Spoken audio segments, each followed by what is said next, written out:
What's up, people of Earth? It's time for the Vaughn Joseph Show. All the ugly people be quiet. Bringing you the news that you won't remember next week.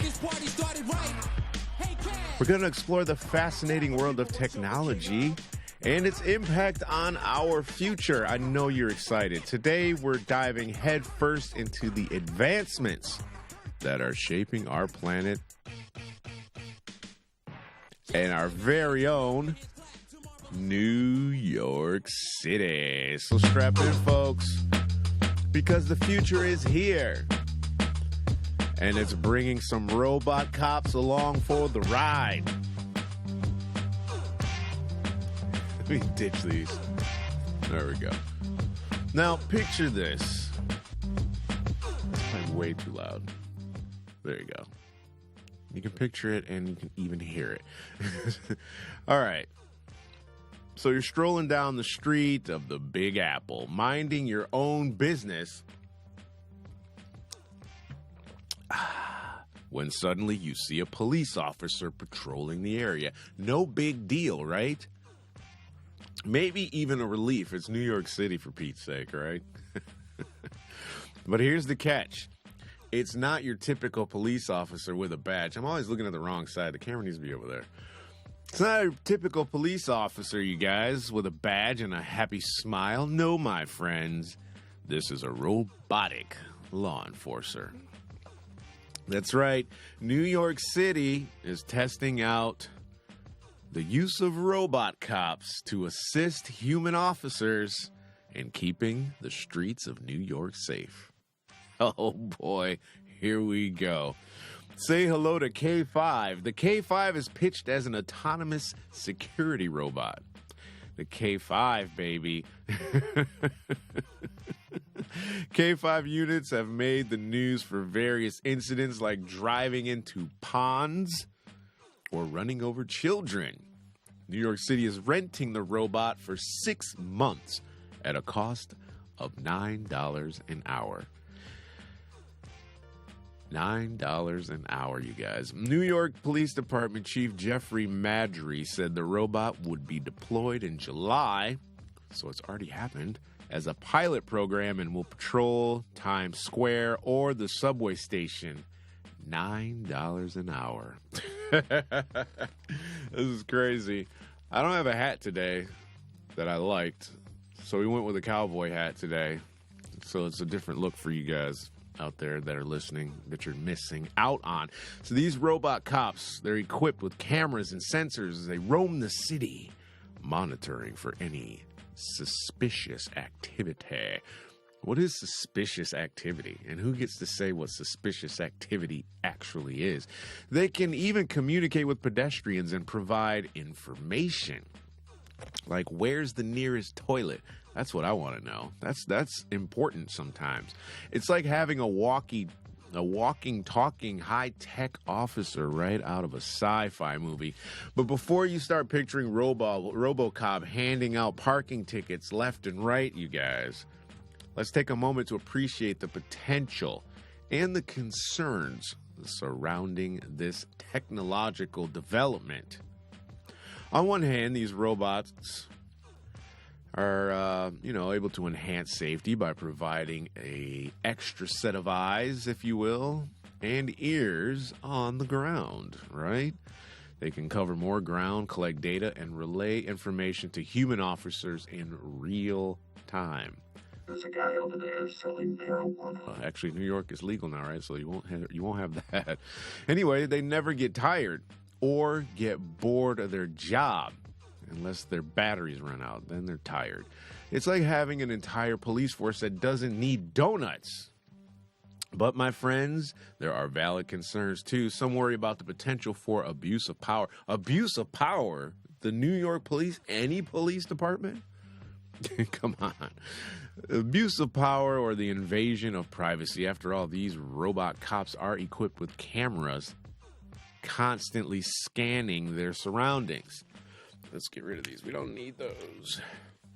It's like living in a real-life episode of Black Mirror. Anyway, so let's not forget the possibility of technical glitches or hacking, which could turn these helpful machines into a walking disaster or a rolling disaster. They don't technically walk, do they? But hey, it's not just robot cops that are shaping the future. Ad break. Today's episode of the Vaughn Johseph Show is brought to you by life coach Lisa Luxford, helping people who are ready to make big changes in their lives. No matter your stage of life or your age, it's never too late to live the life of your dreams. Do you feel like you're at a crossroads and not sure which road to take? Do you know more is out there for you? Of course you do. Yes, you're driven, but have you started to question whether you're driving in the right direction? Visit LisaLuxford.com, LisaLuxford.com, and get started on your journey to the next stage in life, the better you. Back to the show. Technology has become deeply ingrained in our culture. I think we can all agree on that. And it's transforming the way we live, work, and even interact with each other, whether it be like, TikTok or social media or whatever. So technology has become an integral part of our everyday lives. There's no way to get away from it. There's no way around it. It is here. It's like we're all living in the Matrix, except without the fancy leather jackets. That's what it feels like, right? Think about it. We can connect with people from all over the globe with just a few taps from our smartphone. We can order food, find a date. Oh my God, you guys have it so easy now. I say it's easy, easier. But how many people are staying together these days versus how many people were staying together 20 years ago, or that got married 20 years ago, 30 years ago plus? Not as many. I think when you have like a buffet of people out there, you don't tend to value the food as much because there's so much of it available. Not that I'm comparing people to food. I digress. So you can even learn new skills, all from the comfort of your cushiony toilet seat in your guest bathroom. It's like having the whole world at your fingertips, quite literally. But let's not forget about the downsides, you guys. The constant bombardment of information, the pressure to keep up with the latest trends, and the fear of missing out have become all too real. This is part of the deal, folks. Stop your complaining. Come on. If you want to live like the Jetsons, you're going to have to give some stuff up. We can't just jump. Remember when like the first iPhone came out and it was amazing? It was amazing. I remember when I worked at Beverly Hills Hotel when the first iPhone came out. And this waitress, her name was Sherry, and I had a HTC Touch Pro Touch HD or something. They were marketing it as the iPhone killer. It didn't kill anything, but it was a great phone. Sherry's like, yeah, but does it have apps? Like, all phones have apps. You're just calling it that. Anyway, imagine iPhone 1, amazing, but it's what you've got in your pocket right now. So imagine your phone now is an iPhone 6, right? It's a 6. Generations later and better than that iPhone 1, and today it would suck. You would be pissed off if you had to go back to using your phone from 2016. Whatever kind of phone it was, think about that phone compared to the phone that you've got right now. Now, the phone from 2016 was an amazing phone in 2016. So you're going to have to get a digital ID, guys, so you can be part of the collective, like Borg, 6 of 9. We can't go from iPhone 1 straight to iPhone 15. You just can't do it. It's going to be some teething process that's going to take place. This is something that's going to have to happen. Picture this, my friends. A world where your entire existence is reduced to a series of ones and zeros. You wake up, scan your digital ID to prove you're not a rogue AI, and head out to buy your morning coffee with digital currency. It's like living in a real-life video game, except you can't respawn when you spill that coffee all over your freshly pressed digital suit. Now, I don't know about you guys, but the idea of a digital ID and digital currency has its perks. No more digging through your wallet for that elusive driver's license. We don't even carry driver's licenses here in the UK. America, catch up. No more worrying about those pesky pickpockets. They'll just lop off your arm because you'll have a microchip. And so, wrong podcast, sorry. Your ID and your money are safely stored in the digital realm, where only the hackers in their basement layers can potentially get their hands on them. But let's not forget the potential pitfalls, again, are enormous. But what happens if your smartphone dies and you're left stranded without any way to prove your identity or buy that delicious slice of pizza? Now, that can be a problem. Are you destined to wander the streets forever lost in the digital abyss? And let's not even get started on the hackers who might think they hit the digital jackpot when they crack into your virtual vault. That could be a problem. That's a problem. Like this big hat that I'm wearing today. It's a problem. But fear not, my friends. For amidst the chaos of digitalization, there is a glimmer of hope.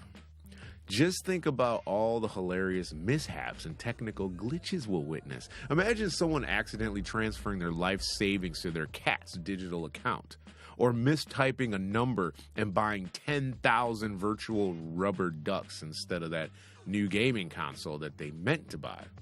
It's like a comedy show waiting to happen, and we're going to get to see it all on the ground floor. You have to appreciate the fact that, think about 100 years ago. There are people alive that are 100. Yeah, probably people in this town that I live in that are 100. I'm quite sure. What they had as normality and how we've grown from that point to now, it's just amazing. But there's going to be some problems because we're making a quantum leap here. There's like some serious different stuff on the forefront. So as we embrace the future and all its technological wonders, let's remember to find a balance, you guys. Let's use these advancements to enhance our lives, to connect with others, and to make the world a better place, please.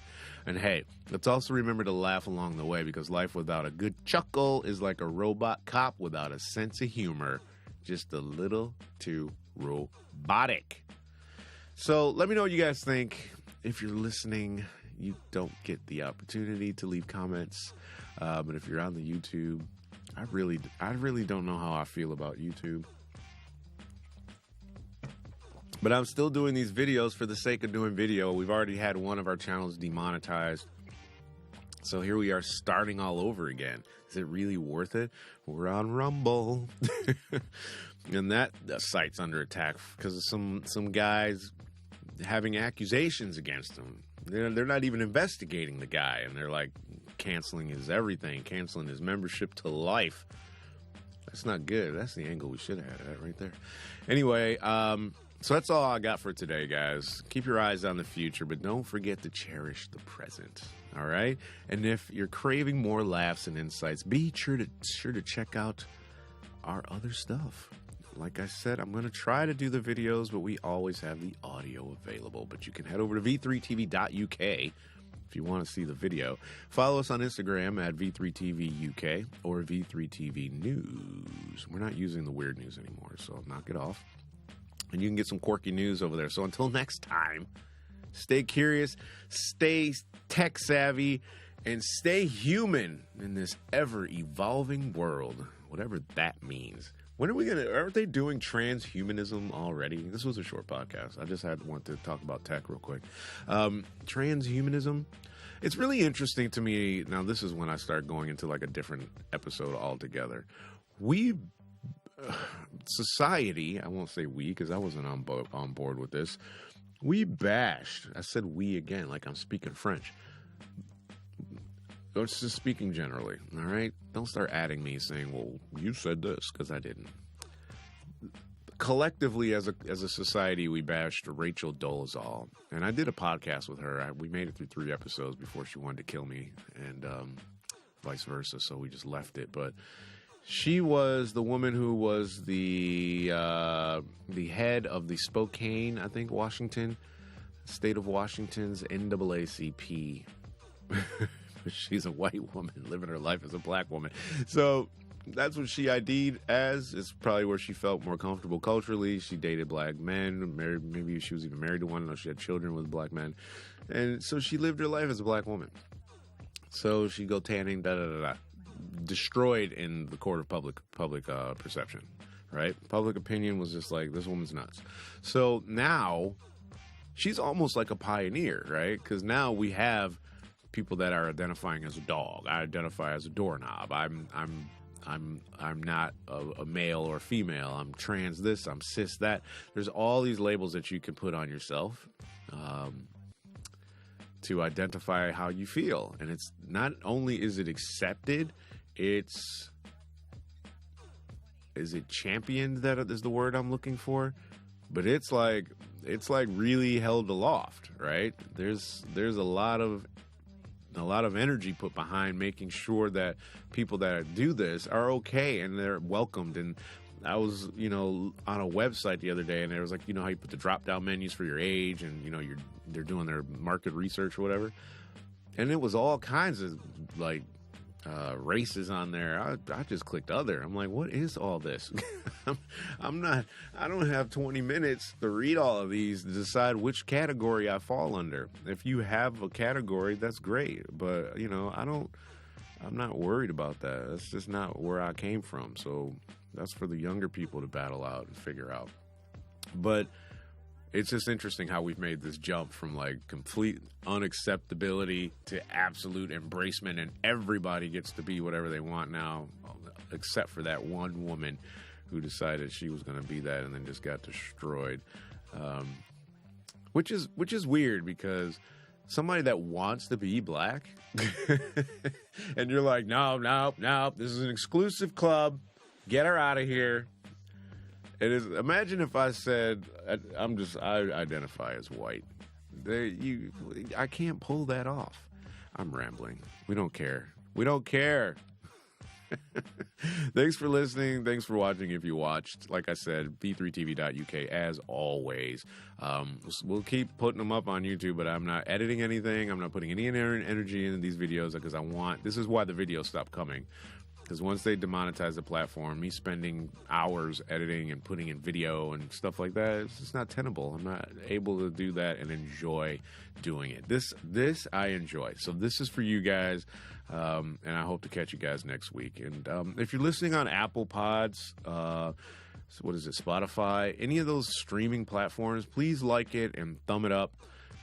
If you're on Apple, leaving a review helps. Subscribing, all that stuff is dope. So I appreciate it. Love you guys all. Have a great rest of your week. And I'll speak to you when I do. Stay human.